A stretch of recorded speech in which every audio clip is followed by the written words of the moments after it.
வணக்கம் guys, welcome back to Prasanya's kitchen. பயப்படாத. இன்னைக்கு நம்ம வீட்ல என்ன சமையல்னா பொரித்த கலர் குடல். ஆனா கலரே இல்ல, வெறும் சாப்பாடு. அதுக்கப்புறம் பாத்தீங்கன்னா தக்காளி சாப்பாடு. அண்ட் ரொம்பவே ஃபேமஸா இப்ப பிக் பாஸ்ல வந்த சம்மங்கி. சோ சாப்பிட்டு பார்த்துட்டு எப்படி இருக்கு நீ சொல்லு. பார்க்கவே செமையா இருக்குல்ல. இத எப்படி சாப்பிடணும்னா அப்படியே வாயில எடுத்து சாப்பிடணும். இத எப்படி சாப்பிடணும்னா இது கூடயும் கொஞ்சம் தேங்காய் எண்ணெய் ஊற்றிருப்போம். பட் சாப்பாட்டுல ஊற்றியும் நெய் இல்லைன்னா தேங்காய் எண்ணெய் போட்டு சாப்பிட்டா நல்லா இருக்கும்பாங்க.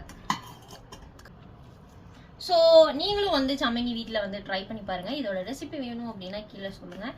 நிறைய பேர் அதை ட்ரெண்டிங் ஆக்கிட்டு இருக்காங்க. நாமளும் செய்வோம்னு செஞ்சேன்.